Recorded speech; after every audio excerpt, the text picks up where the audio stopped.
Em 2013, várias manifestações devido ao aumento dos preços da passagem de ônibus tomaram conta das ruas da cidade. Mas não era apenas o aumento de 20 centavos que a sociedade reclamava, e sim as condições do sistema de transporte. Mas antes da mobilidade urbana ser pauta da mídia, ele já tinha projetos e estudos sobre o tema. A nossa entrevista de hoje é com o engenheiro Fernando McDowell. Fernando, por que você escolheu a engenharia ou você foi escolhido por ela? Teve alguma influência da família?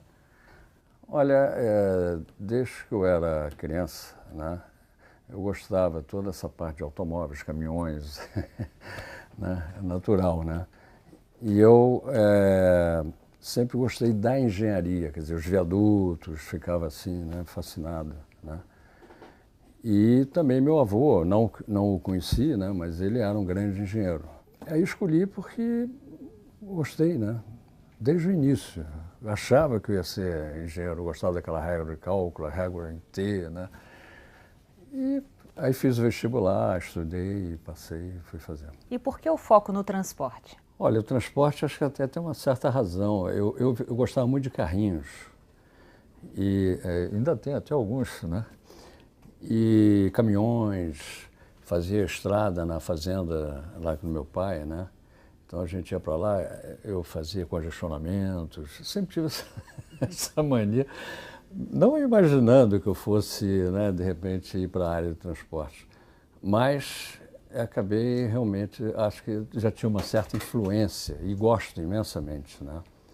Então eu estudo, não tenho nenhuma vergonha de dizer que não estudo, eu sei as coisas. Não, eu estudo mesmo para valer, não tem, é uma escolha que eu fiz. E essa escolha envolve muita matemática, né? E também gosto, porque os engenheiros quase sempre não gostam de matemática. Mas tem que gostar, né? Senão você não consegue fazer absolutamente quase nada. Fernando, você é autor de projetos importantes para a cidade, como a linha amarela, a linha vermelha, que são da década de 80, 90.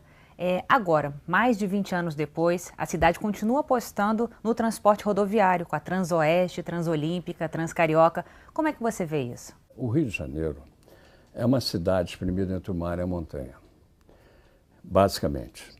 Então, era uma cidade linear, né? Alta densidade demográfica, corredores muito bem definidos, poucos corredores transversais, um deles é a linha amarela, né? Então você pode reparar que tudo é assim, né? Até mesmo quando você vai para o centro vai para a Zona Norte, né? Ele é assim, né? As próprias linhas dos trens, né? Tudo assim. Ora, nós precisamos de uma rede de metrô muito menor do que Paris, por exemplo, que é uma cidade radial. Então, lá tem 275 quilômetros de metrô, tem 3 milhões de pessoas, está certo que tem turistas abertos, etc. Mas nós temos 6 milhões e 300 mil numa área útil, vamos chamar, útil porque o resto é montanha, você não pode ficar lá pendurado, né? E que você terá, com certeza, uma rede de metrô muito menor. Então, São Paulo se preocupar com isso, de colocar monorail, colocar BRT, eles nem pensam, né, muito, né? Mas, no caso aqui nosso, ficou todo mundo pensando em BRT rodoviário. Escuta, metrô é caro. O caro tem conversa, tá? E, além da conversa de racionalização, etc., né? Eu sei porque eu já fiz metrô, nós sempre fazíamos de acordo com o orçamento, mas na mosca sempre, né? Então você pode perfeitamente fazer um sistema de metrô aqui muito menor do que São Paulo. Eu acho até engraçado, o pessoal, o Rio só tem 9 estações, só tem 10 estações, tem 40 estações, fica, né, o Rio não precisa dessa quantidade de como tem Paris, né? E além disso, nós temos um sistema de trem suburbano, trem que eu chamo de trem metropolitano. O trem metropolitano, que é da Supervia, são 200 quilômetros de trem. E lá vai fumaça estações. Nós temos que pôr isso tudo para funcionar. E o metrô, ele não precisa ter essa rede enorme. Então, se você for pegar no lápis, na ponta do lápis, ele vai ser, os investimentos que vão ser feitos nele vai ser muito menor. do que você faz nessas outras cidades. Uma crítica de parte da população e até de alguns especialistas é que essas linhas de metrô elas não se entrecruzam, né? Elas seguem uma linha única quase. Como o senhor vê isso? Como o senhor vê essa linha 4 do metrô que está sendo implementada? Olha, aí que está. A gente, é uma pena, né? A gente tem dinheiro hoje, né? Uma coisa difícil, você tem dinheiro hoje, até sobrando.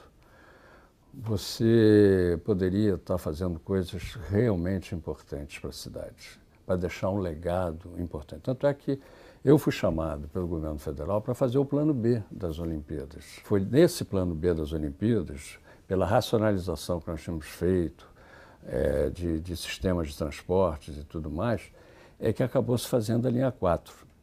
Mas não essa linha 4, né? A linha 4 original, que agora passou para 4A. Eu chamo de 4A, né? Porque mas por quê? Porque por mais que eu tivesse feito artigos, tentado falar com o governador, cheguei a falar com o Pezão ficou preocupado, não, vamos fazer uma reunião com o governador, vamos fazer tal. E vou te dizer mais, na época, essa linha 1A, ela foi até o Jaime Lerner, que é amigo meu, eu gosto dele.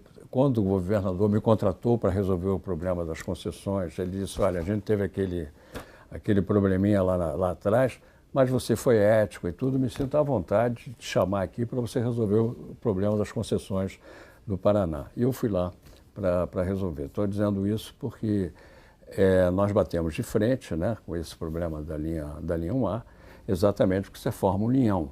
Quer dizer, quando nós fizemos a linha 1 do metrô, a linha 2 do metrô, elas são linhas que se tocam em correspondência descentralizada em duas estações, a Carioca e a Estação Estácio. A ideia como a Carioca ainda não entrou em operação, porque no caso da linha 2, porque você precisa fazer o trecho que é prioritário, é os trechos Estácio, Carioca, Praça 15, que o governador Moreira Franco, ele chegou a contratar o Estácio, Carioca, Praça 15. Por quê? Porque era obra prioritária. Ela é prioritária há séculos, você vê, desde a época do Moreira. Não aconteceu nada também, porque aí o governo federal fechou lá o cofre e resultado, a gente não conseguiu ainda fazer. E no governo atual eles chegaram lá e indenizaram a empresa tipo assim, McDowell, para de falar nesse troço, para não fazer isso. É uma pena você não fazer, porque eu deixei a Estação Carioca lá embaixo. Talvez se eu não tivesse deixado a Estação Carioca lá embaixo da linha 2, eu tenho certeza que eles iam fazer para depois dizer, tá vendo, agora como é que a gente vai fazer? Vai custar um bonde de dinheiro. Tem que parar com esse negócio de achar que obra pública tem que ser muito cara. Por exemplo, essa linha Estácio Carioca Praça 15 é uma obra barata. Mas aí não interessa, entendeu? Acho que o pessoal tem que parar com isso. Tem que ver o que é prioritário. Foi feito um PDTU, Plano Diretor de Transporte Urbano. Eu já tinha feito o PIT, Plano Integrado de Transporte, lá atrás. Depois, anos e anos, o Banco Mundial e o BNDES começaram a exigir do Estado e do município que tivesse um plano. Então foi feito o plano PDTU, Plano Diretor de Transportes Urbanos, em 2003. Eu tive a oportunidade de participar porque o Banco Mundial exigiu que eu tivesse orientando esse plano. Eu e mais 3 pessoas, nós entramos para fazer isso aí. E agora está sendo feito o outro plano diretor de transporte humano, 2013. Então, 10 anos depois, está se fazendo, que é o correto, como São Paulo vem fazendo. Mas lá naquele de 2003, e já no PIT, no Plano Integrado de Transporte, a linha prioritária do metrô era Estácio Carioca Praça 15. Por quê? Porque você interliga Niterói, São Gonçalo, né, ao Rio de Janeiro. O que aconteceu aí, no caso, as coisas não acontecem porque são 3,6 quilômetros, não tem desapropriação, é fácil, tá certo? E vai mudar a fisionomia do Rio de Janeiro e de Niterói, São Gonçalo, Baixada Fluminense, etc. Você sabe que esse pessoal está sempre esquecido no processo. São Gonçalo, então, é uma loucura, né? Só na hora da eleição aí vai todo mundo lá fazer carinho na cabeça do pessoal. Eu sei porque eu estive lá com eles, conversando muito no ano passado, e estão muito chateados de estarem sempre isolados no processo. E, ao mesmo tempo, resolveria a questão da integração dos transportes. Por que os transportes não são pensados de forma integrada nessa cidade? Olha, já era uma bagunça, né? Nós tentamos fazer isso e começamos a conseguir fazer, né? O que seria esse conseguir fazer? Você pega o trem no subúrbio, na estação Pedro II, eu não sei se você se lembra, eu tenho fotos aí, era um mar de ônibus. Então você vinha bem de trem, saltava, tinha que pegar um ônibus, era uma fila monumental. Resultado, a pessoa, tudo aquilo que ganhou no trem, perdia na fila. Ora, isso foi acontecendo na estação Pedro II, foi acontecendo nas barcas, que era o nosso maior sistema de transporte de aquaviário e do mundo. Então nós começamos a consertar isso. Quando o metrô entrou na linha 1, inaugurado, com o trem, você sabe que os dois, tanto o metrô quanto o trem, chegaram em 1983, os trens chegaram a 900 mil pessoas. E o metrô do Rio, sem ainda ter toda a rede em operação, só estava construído, mas não estava ainda totalmente em operação, transportava o que a concessionária transportava até 3 anos atrás, 400 mil. Agora, de lá fizeram assim, ó, direto, foram para o espaço. Então, começa a ficar difícil o processo, né? Não há, por parte do governo, interesse em resolver. Você tem que ter integração tarifária, porque se você não tiver integração tarifária, o negócio fica complicado. Você imagina o seguinte, se você pegar o salário mínimo de 1975, 77, naquela época, e a tarifa que era cobrada, você com um salário mínimo fazia 400 viagens. Hoje, o ano passado, retrasado, eram 186. Você acha que o pessoal estava discutindo 20 centavos? Não, estava discutindo o que não foi feito ao longo de todo esse processo.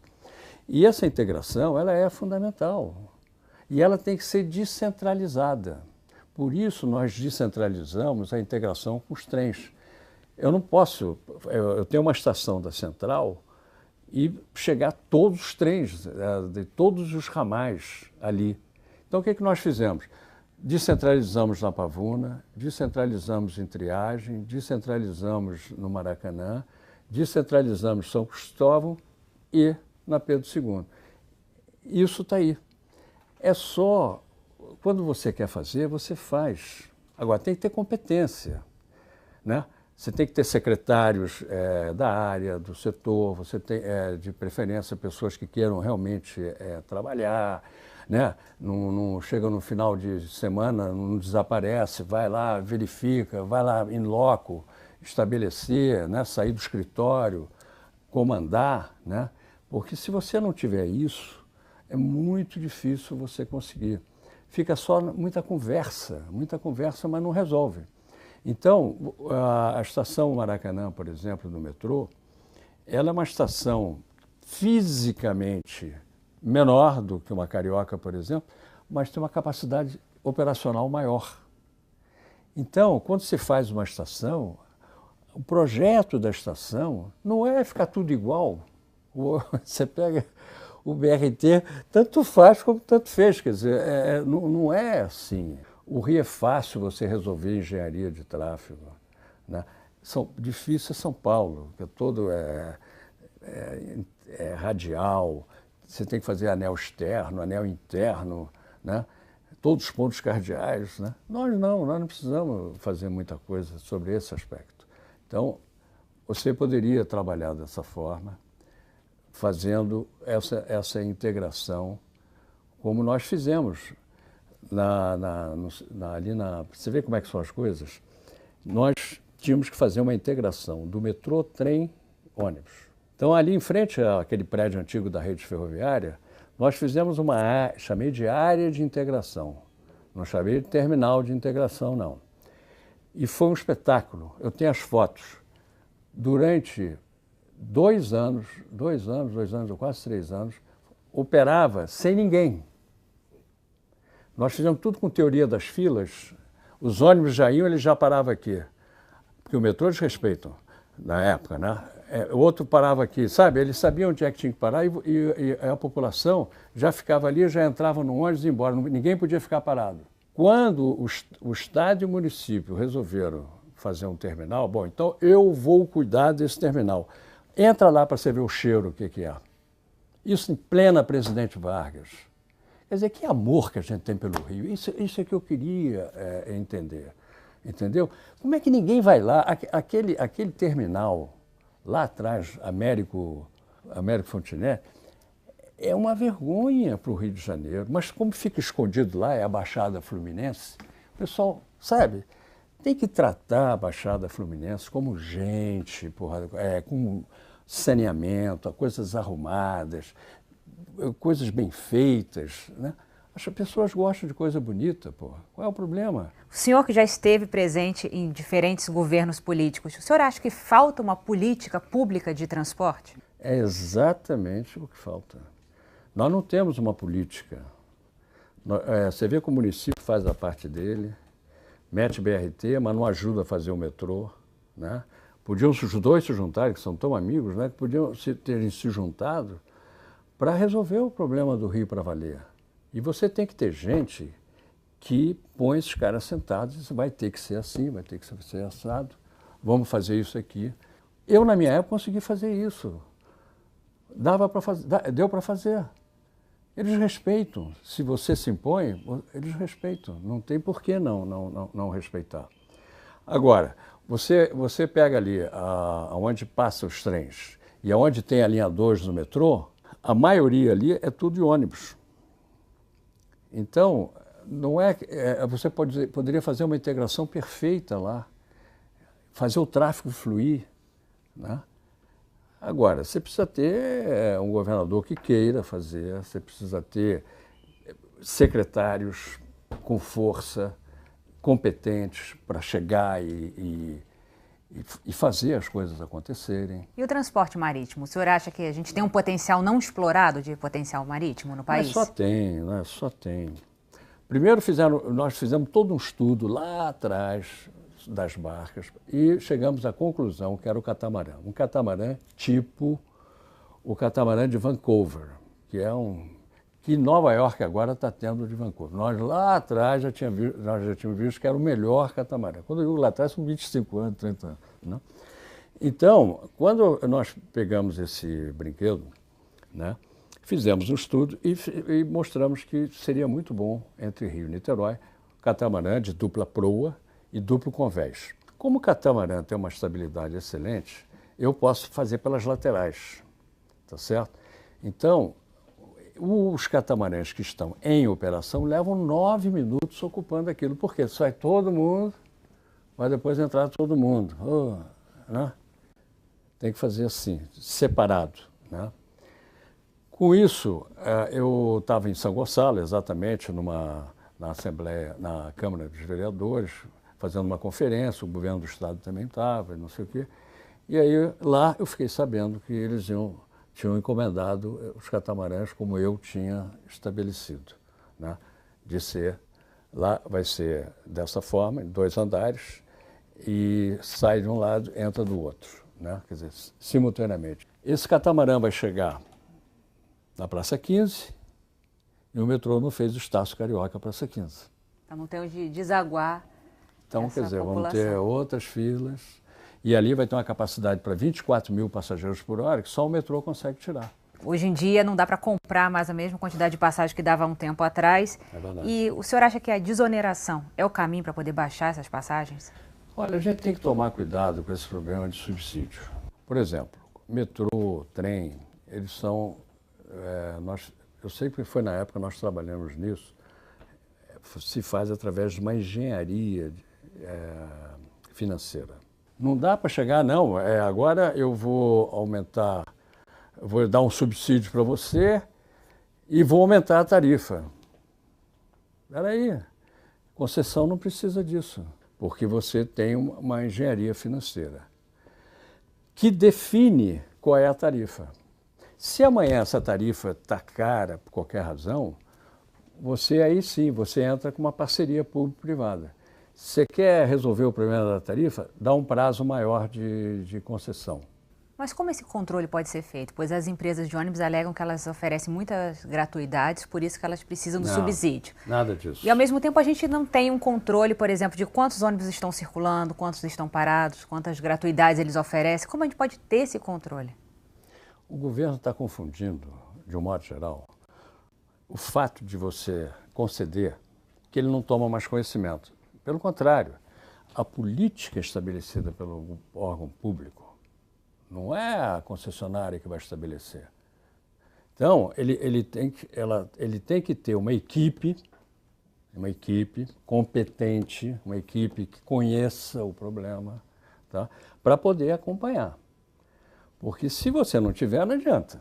O cara está no dia a dia, sabe tudo, você não sabe nada, vai discutir o quê? Eu vejo, vai discutir o quê? Não tem que discutir nada. Então você tem que colocar gente competente para que sente e estabeleça o que precisa ser feito, né? A concessão, ela tem que ter a transparência, como eu falei. Você pode perfeitamente trabalhar fazendo o cálculo da tarifa, que todas as pessoas podem ter. Teve uma TV que, inclusive, uma vez veio toda para cá, com produtores e tudo, né? E puseram para mim o seguinte: McDonald, como é que se determina uma tarifa de pedágio? O que é um equilíbrio econômico-financeiro de um contrato? Por que a tarifa é assim, por que a tarifa é assada?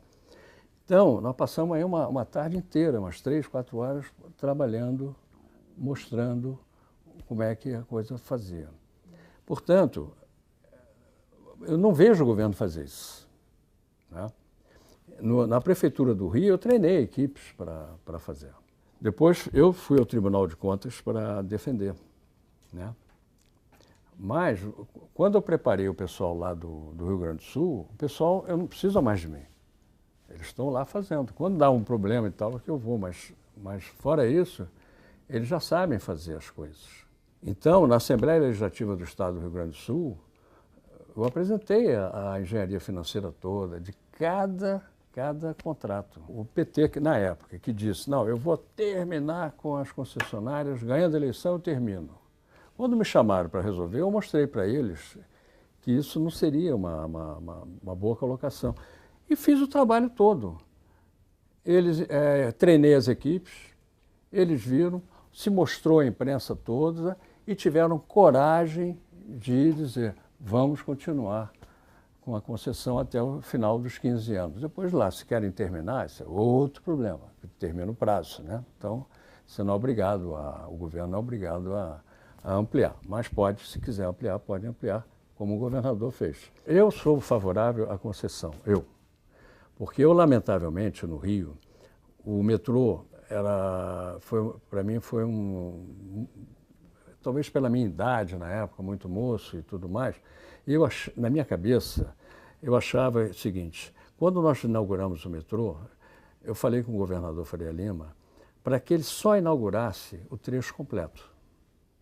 Não ficasse dependendo de um acabamento, não ficasse dependendo de uma ventilação, não ficasse dependendo nada disso. Pronto, está aqui, está operando, isso tudo é assim que vai ser feito.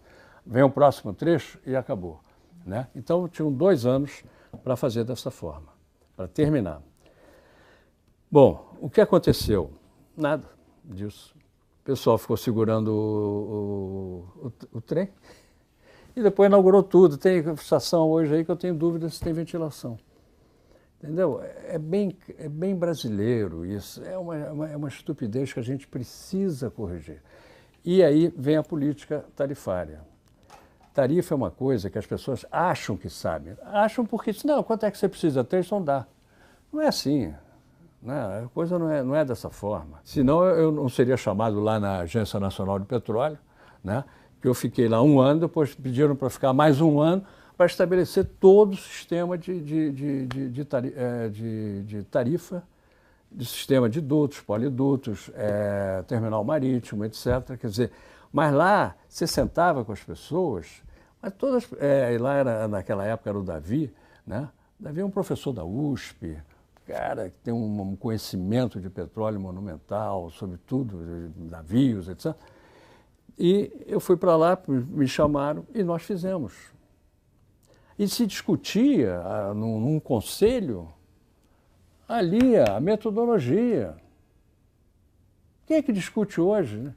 Hoje você manda fazer. Você trata o metrô do Rio de Janeiro como se fosse um ônibus. Troca a linha. Muda agora. Agora você faz lá. Vamos ter sinal de trânsito. Fecha algumas estações? Acho normal. Quer dizer, quando você não é da área, eu fico imaginando o seguinte, você chega, amanhã você é governador e me chama para ser o secretário de Justiça. E eu, mais louco ainda, aceito. Né? Vou lá ser o secretário de Justiça. O que eu entendo disso? Ou ir para secretário de Saúde, ou para um hospital, Miguel Couto, vou ficar apavorado lá. Né? Então, sabe, você tem que colocar as pessoas que têm muito a perder se fizerem besteira. Hoje ninguém faz qualquer coisa, ainda são reeleitos, são isso, aquilo, entendeu? Isso é que precisa mudar, precisa mudar. Eu acho que não tem, quer fazer os partidos, cada um querer ficar com, né, essa charopada que é bem do tipo nosso, tudo bem, mas põe um cara competente. Uma coisa eu vou te garantir, na época do Moreira, né, eu fui presidente do DR. E, evidentemente, cada deputado tinha que ir lá. Mas, por eu estar lá, só mandaram caras bacanas. Engenheiros, caras que eram respeitados, amigos do cara, não tem problema. Mas eram caras que eu podia sentar e conversar, falar, dizer. E esse ponto valeu a pena. Então, eu sou contrário a você chegar, não, McDowell, você agora vai ter uma secretário de Justiça. O que você acha? E eu, que maravilha. Como falta uma política, um planejamento mais global sobre o transporte, vivemos uma esquizofrenia, porque temos o IPI reduzido dos carros, coloca-se mais carros nas ruas e, ao mesmo tempo, uma obrigação de usar o transporte público, porque algumas vias são fechadas para carro. E aí a população fica quase que perdida diante disso, se usa o carro, se usa o transporte público. Como se vê isso? E como se vê, por exemplo, como reduzir o número de carros nas vias centrais, por exemplo, que é onde tem muito engarrafamento? A cobrança de uma taxa, de um pedágio, como é feito, por exemplo, em Londres, seria a solução? Não, eu não sou contra essa taxa, eu não sou contra, desde que seja colocado especificamente um gente competente para fazer metrô, etc. Agora, se começar a colocar gente, aí vai ser mais um problema que todos nós conhecemos. Então, não é por aí. O melhor sistema de transporte ainda é o automóvel, né? Porque congestionado num ônibus ou congestionado num automóvel, tá certo? Eu não estou com 8 pessoas por metro quadrado lá. Porque ninguém olha isso. Quando você põe 8 pessoas por metro quadrado, quando você põe 8 pessoas por metro quadrado ou mais no metrô, seja estatal, seja privado, só quem ganha é quem é o dono. A taxa interna de retorno vai na lua, tá? Por isso, você deve ficar 4 passageiros por metro quadrado, você pode ficar nessa situação 25 minutos. Que ninguém vai ter problemas, nada disso. 6 pessoas por metro quadrado, isso passa para 2 minutos. 8 nem pensar, né? Esses são os estudos feitos dos limites fisiológicos do homem nos transportes. Porque todo esse pessoal vai bater na saúde pública, na rede pública de saúde. Então, você não pode fazer, e nós fazemos, do transporte público um indutor de custo social. Por isso eu digo, o automóvel, pelo menos, você fica parado, não tem 7, 8 pessoas por metro quadrado, ouve um rádio, notícias, ainda pode trabalhar se tiver um notebook, enquanto o coitado lá está com 6, 7, 8 pessoas por metro quadrado, e quem está ganhando com isso é quem comanda o sistema. Então, nós temos que mudar essa maneira de pensar, né? Nós não podemos tirar faixa de via. Para quê? Para obrigar o cara a ir? Não.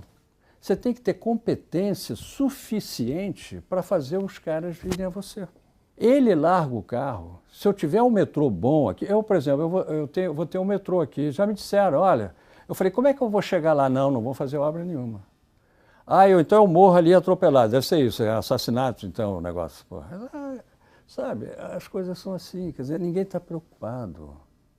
Não estão preocupados com isso. Não há uma preocupação em atravessar a rua. Você vê, morreram já 12 pessoas na Transoeste. Você viu como é que se faz? Não tinha nada que está lá, que não sei o quê.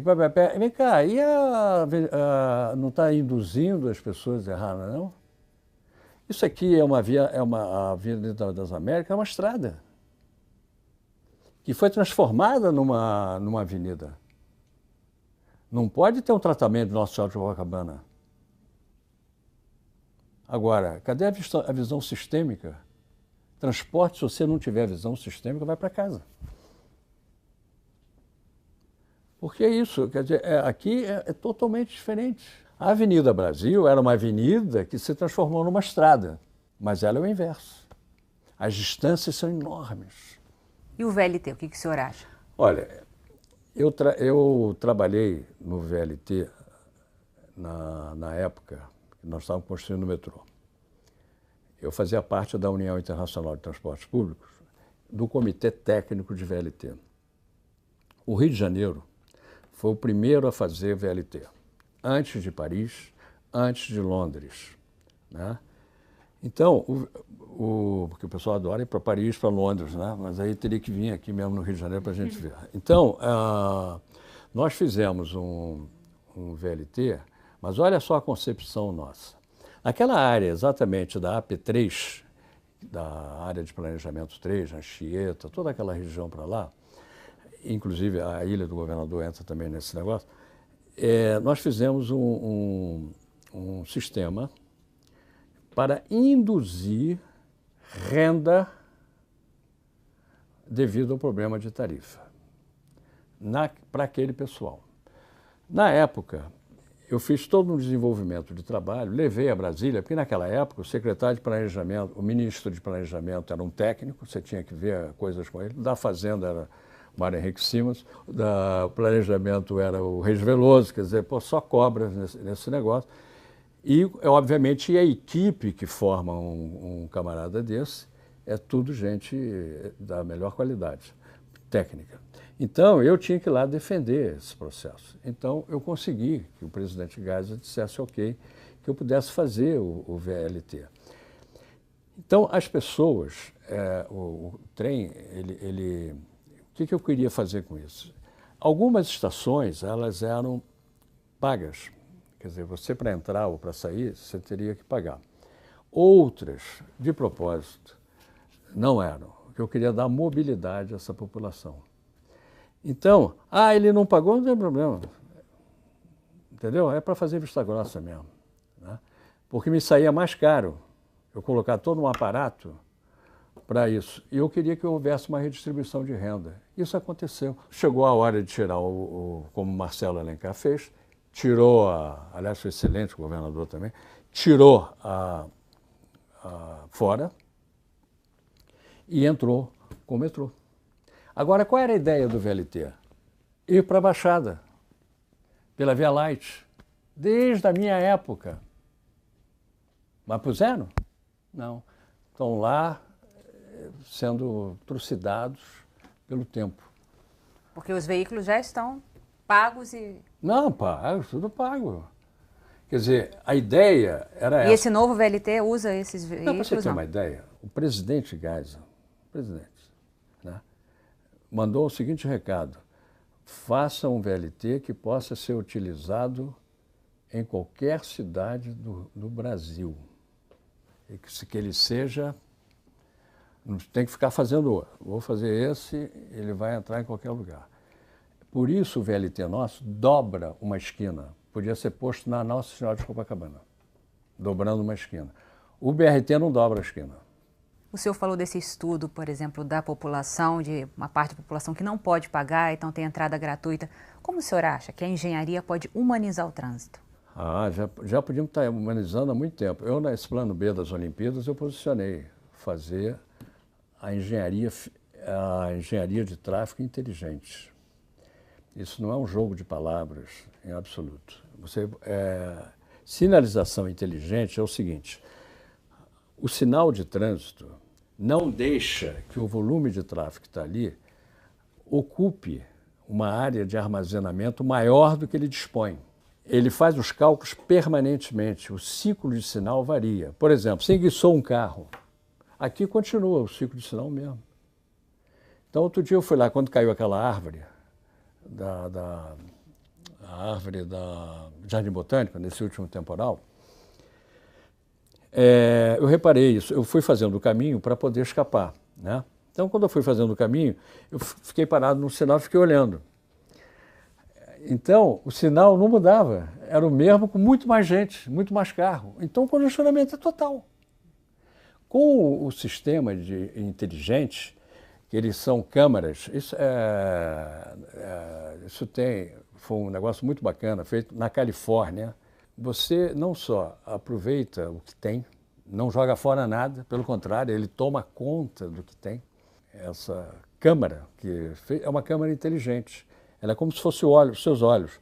Está olhando, ela vai mandando as informações e vai fazendo os cálculos. Então você consegue resolver tudo, como se fosse uma pessoa fazendo cálculo, mas permanentemente. E há um acidente, há alguma coisa, já vai tudo sendo... Redistribuindo. Exatamente, realmente. E eu queria fazer isso aqui. Você hoje achar que o Rio está congestionado, o Rio está congestionado permanentemente. Mas espera aí, calma, que não pode ser assim não. Não pode ser assim não. Eu fiz 7 estações no centro da cidade do Rio de Janeiro. E olha, naquela época, nós não tínhamos a quantidade de vias. Hoje você tem metrô, você tem trem. Nem a quantidade de pessoas, né? Exatamente. Você tem tudo hoje. Facilidade, né? Nós temos tecnologia, quer dizer, é uma coisa fantástica. Eu não admito congestionamento. Congestionamento, nós não podemos achar que congestionamento é uma coisa normal. Fernando, muito obrigada pela sua entrevista. Foi um prazer. Foi um prazer.